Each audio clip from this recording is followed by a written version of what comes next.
Welcome back. আপনাদের সবাইকে স্বাগত জানাচ্ছি আমি রাসেল। আশা করছি আপনারা সবাই ভালো আছেন এবং ভালোর দলে আছেন। আমিও ভালো আছি আর ভালোর দলে আছি।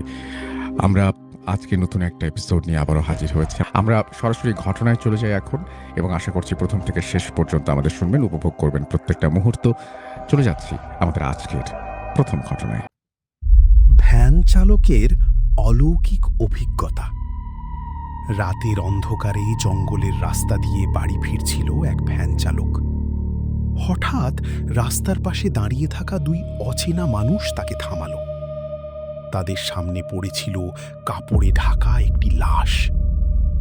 লোক দুজন বলল, এই লাশটা একটু দূরে নিয়ে যেতে হবে। কিন্তু তারা একটি অদ্ভুত শর্ত দিল, যতই শব্দ শুনুন কোনো অবস্থাতেই পিছনে তাকাবেন না। কিন্তু মানুষ কি কখনো নিজের কৌতূহলকে আটকাতে পারে?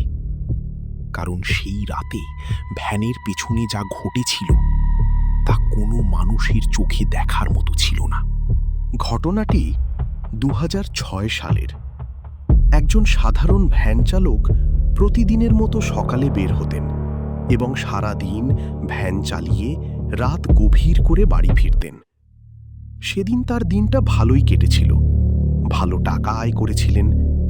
মনে মনে ভাবলেন, আজ বাড়ি ফেরার সময় বাচ্চাদের জন্য কিছু মিষ্টি কিনে নিয়ে যাবেন।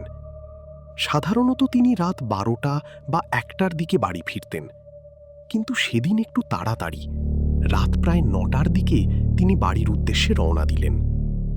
তিনি জানতেন না এই রাতটাই তার জীবনের সবচেয়ে ভয়ঙ্কর রাত হতে যাচ্ছে।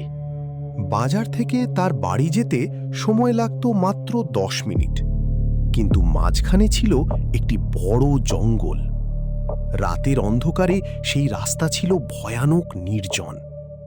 ভ্যানের চাকার শব্দ ছাড়া চারপাশে কোনো শব্দ নেই, শুধু দূরে ঝিঁঝি পোকার ডাক আর মাঝে মাঝে বাতাসে শুকনো পাতার শব্দ। হঠাৎ তিনি সামনে কিছু দেখতে পেলেন। রাস্তার মাঝে দাঁড়িয়ে আছে দুইজন মানুষ, আর তাদের মাঝখানে মাটিতে পড়ে আছে কাপড়ে ঢাকা একটি লাশ। তিনি কাছে যেতেই লোক দুজন তাকে থামালো। তাদের কণ্ঠস্বর অস্বাভাবিক শান্ত। তারা বলল, একটি অ্যাম্বুলেন্স তাদের এখানে নামিয়ে দিয়ে চলে গেছে। এই লাশটা নিয়ে তাদের প্রায় ৩ কিলোমিটার দূরে কালীনাথপুর নামের একটি জায়গায় যেতে হবে। ভ্যান চালক প্রথমে রাজি হলেন না। এত রাতে ভ্যানে লাশ তোলা কথাটা তার কাছে অস্বস্তিকর লাগছিল। কিন্তু লোক দুজন বলল, আপনাকে আমরা ১,০০০ টাকা দেব। এই কথা শুনে ভ্যান চালক রাজি হয়ে গেলেন।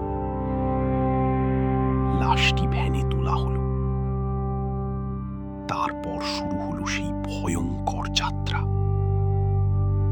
ভ্যান চলতে শুরু করল। কিছু দূর যাওয়ার পর লোক দুজন হঠাৎ বলল, একটা কথা মনে রাখবেন, যতই শব্দ শুনুন কোনো অবস্থাতেই পেছনে তাকাবেন না।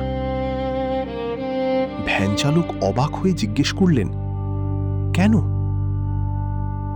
লোক দুজন শুধু বলল, সবকিছু দেখার জন্য মানুষ তৈরি হয়নি। এই কথা শুনে তার শরীর ঠান্ডা হয়ে গেল। কিছু দূর যাওয়ার পর হঠাৎ পেছন থেকে একটা ভয়ঙ্কর শব্দ আসতে লাগলো, মট মট মট, যেন কেউ শুকনো কাঠ ভাঙছে। ভ্যান চালক ভয় পেয়ে জিজ্ঞেস করলেন, হুজুর, পেছনে কি হচ্ছে? লোক দুজন বলল, লাশের কফিনটা খুলে দেখছি সব ঠিক আছে কিনা। কিছুক্ষণ পর আবারও সেই শব্দ শুরু হলো। এইবার শব্দটা আরো ভয়ঙ্কর, মনে হচ্ছিল যেন কেউ হাড় ভাঙছে। ভ্যান চালকের মাথায় তখন একটাই চিন্তা, পেছনে আসলে কি হচ্ছে। তিনি নিজেকে থামানোর চেষ্টা করছিলেন, কিন্তু কৌতূহল ধীরে ধীরে ভয়কে হারিয়ে দিচ্ছিল। আর পেছনে তাকিয়েই তিনি যা দেখলেন তা ছিল তার জীবনের সবচেয়ে ভয়ঙ্কর দৃশ্য। কাপড়ে ঢাকা সেই লাশটি উঠে বসে আছে, আর তার দুই পাশে থাকা লোক দুজনের চেহারা মানুষের মতো নয়। তাদের মুখ বিকৃত, চোখ দুটো অস্বাভাবিক উজ্জ্বল। তারা ধীরে ধীরে লাশটির দিকে তাকিয়ে আছে। এই দৃশ্য দেখেই ভ্যান চালকের মাথা ঘুরে গেল, আর তিনি ভ্যান থেকে পড়ে গিয়ে জ্ঞান হারালেন।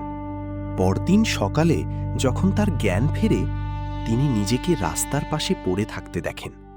চারপাশে অনেক মানুষ দাঁড়িয়ে। তিনি ভয়ে কাঁপতে কাঁপতে জিজ্ঞেস করলেন, আমার ভ্যান কোথায়? লোকজন বলল, ভ্যানটি রাস্তাতেই পড়ে আছে। তারপর তিনি রাতের পুরো ঘটনাটি সবাইকে বললেন।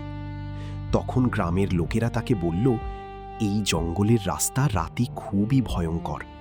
এখানে প্রায়ই মানুষের সাথে অদ্ভুত ঘটনা ঘটে। এই ঘটনার পর ভ্যান চালক প্রচণ্ড মানসিক ট্রমায় পড়ে যান। টানা 2 মাস তিনি জ্বরে ভুগেছিলেন। পরে তিনি একটি মসজিদের ইমামের কাছে সব ঘটনা বলেন। ইমাম সাহেব শুনে বললেন, ওরা মানুষ ছিল না, ওরা ছিল জিন। তবে তারা খারাপ জিন ছিল না, তাই পেছনে তাকানোর পরও তারা শুধু ভয় দেখিয়ে ছেড়ে দিয়েছে। কিন্তু সেই রাতের ভয় আজও ভ্যান চালকের মন থেকে মুছে যায়নি। কারণ কিছু রহস্য আছে যেগুলো মানুষের না জানাই ভালো। আর কিছু রাত আছে যেগুলো জীবনের শেষ দিন পর্যন্ত ভুলে থাকা যায় না।